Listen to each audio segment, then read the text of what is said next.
15장은 부활장입니다. 그럼 우리는 부활 사상이 언제 생겼는지를 알아야 합니다.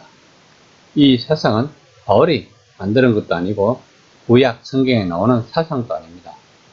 부활 사상은 중간기 시대에 시리아의 안티코스 4세 에피파네스 왕이 유대교를 탄압하는 과정에서 많은 순교자가 발생하고 이것을 지켜본 유대인들은 하나님은 하나님을 위하여 순교한 자들을 부활을 시킬 것이라는 사상이 생겨나게 되었습니다. 부활 사상의 핵심은 하나님을 신뢰하고 믿는 것입니다. 그러나 부활 사상을 모든 유대인들이 믿은 것은 아닙니다. 사두개파들은 모세의 오경만을 믿기 때문에 내세를 인정하지 않았습니다. 그래서 성경에서는 바리새파와 사두개파들 간의 부활 논쟁을 이야기하고 있는 것을 볼 수 있습니다. 15장 1절 말씀입니다. 형제들아, 내가 너희에게 전한 복음은 너희에게 알게 하노니 이는 너희가 받은 것이요 또 그 가운데 선 것이라. 부활의 문제는 새삼스러운 것이 아니라 이미 처음에 고린도 교회에 전했고 그들이 받은 것입니다. 그러나 그들 중 부활의 진리를 올바로 깨닫지 못한 사람들이 있었습니다. 3절에서 4절까지 말씀입니다. 내가 받은 것을 먼저 너희에게 전하였으니 이는 성경대로 그리스도께서 우리 죄를 위하여 죽으시고 장사 지낸 바 되셨다가 성경대로 사흘 만에 다시 살아났사. 바울이 지금 이야기하고 있는 성경은 구약 성경입니다. 다시 말하면 구약 성경 전체가 이제 메시아로 인해 특히 그분의 죽음과 부활로 인해 새 생명이 탄생된다는 이야기를 전해준다는 것입니다. 바울과 그의 독자들이 생각하는 부활이라는 단어가 무슨 의미인지를 알아야 합니다. 이 말은 죽음 이후의 삶을 의미하지 않습니다.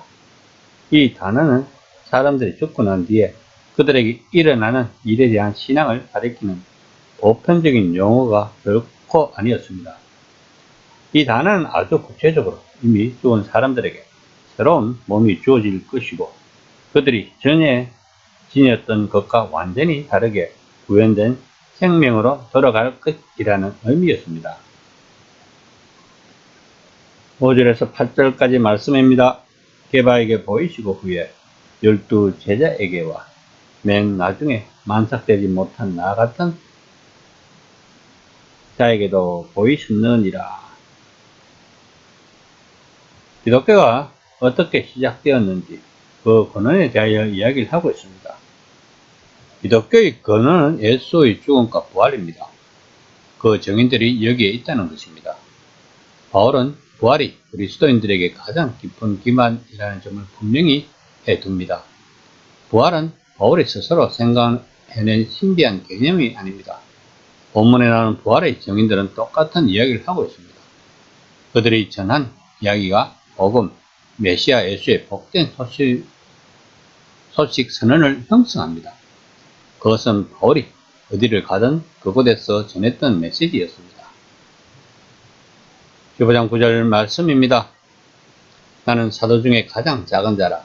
나는 하나님의 교회를 박해하였으므로 사도라 칭함받기를 감당하지 못할 자니라. 바울은 스스로 작은 자라고 고백함으로써 그리스도 앞에서 낮아진 자신의 처지와 신분을 겸손히 고백하고 있습니다. 그 이유에 대해 과거에 자신이 예수를 따르는 자들을 핍박했기 때문이라고 말하고 있습니다. 다시 말하면 바울은 지금 고린도 교인들에게 자신도 복음을 잘못 이해하여 예수를 따르는 이들을 핍박했다는 것입니다. 그러므로 고린도 교인들에게 복음이 무엇인지, 즉 예수의 부활 사건이 무엇인지를 잘 알아야 하며 예수를 따르는 무리답게 살아보자는 것입니다. 15장 10절에서 11절까지 말씀입니다. 그러나 내가 나된 것은 하나님 은혜로 된 것이니 내게 주신 그의 은혜가 헛되지 아니하여 내가 모든 사도보다 더 많이 수고하였으나 내가 한 것이 아니요 오직 나와 함께 하신 하나님의 은혜로라. 그러므로 나나 그들이나 이같이 전파하며 너희도 이같이 믿으리라. 지금의 바울의 품성이 원래 자신이 가지고 있었던 인격이 아니라 그리스도를 알고 깨닫게 됨으로 본받게 된 인격임을 시사합니다. 이처럼 과거의 박해자에서 현재의 사도로 바뀌게 된 것은 전적으로 하나님의 은혜로 말미암은 것이라고 했습니다. 다시 말하면 고린도 교인들도 하나님의 은혜를 올바르게 받는다면 새로운 인격체가 된다는 것입니다. 바울 자신이나 다른 사도들도 똑같은 구원의 복음으로서 그리스도의 십자가와 부활을 전파하고 있음을 시사하고 있습니다. 그러나 고린도 교인들의 믿음이 다소 흔들리고 있음을 시사하고 있습니다. 즉 고린도 교인들 중에는 예수의 부활을 의심하는 자들이 생기기 시작했다는 것입니다. 우리는 부활신앙을 머리로는 받아들일 수 있지만 심정으로 받아들이기에는 많은 시간이 필요합니다. 다시 말하면 신앙의 성장이 있어야 한다는 것입니다. 고린도 교인들은 오랫동안 이교도 종교생활을 한 사람들입니다. 이들은 부활 사성이 없었을 것입니다. 그러다 갑자기 바울에게 복음을 전해 들었던 것입니다. 처음에는 새로운 종교에 심취를 했다가 어느 정도 시간이 지나며 그중 일부는 부활신앙을 의심을 품을 수가 있는 것입니다. 신앙이 올바르게 성장을 하려면 성장통이 있어야 한다고 생각합니다. 인간은 생각하는 동물입니다. 그냥 주입식으로 교육을 하면 생각하는 사고력이 떨어진다는 것입니다. 다시 말하면 상황의 변화에 잘 적응을 할 수 없다는 것입니다. 더 쉽게 이야기를 하면 그냥 아무 의심 없이 복음을 받아들이고 종교 생활을 잘한 사람들이 고난을 당하면 무너지는 것과 똑같은 것입니다. 그러나 복음이 무엇일까? 부활신앙은 무엇일까? 나는 왜 예수를 믿어야 할까 등 끊임없이 질문을 하고 의심을 하고 그러면서 하나님의 뜻을 성경에서 하나하나 찾아가는 긴 여정이 신앙인 것입니다. 바울은 급진적인 종말론자입니다. 그는 자기가 살아 생전에 예수님이 재림하실 것이라고 믿고 있었습니다. 심지어 그는 자기가 예수님이 재림하기 전에 죽을 수 있다는 생각에 전전긍긍했다는 것을 성경을 통하여 알 수 있습니다. 그러나 바울의 종말론은 말년에 바뀝니다. 로마서에서는 이미와 아직으로 우리는 지금 이미와 아직 사이에 살고 있다는 것입니다.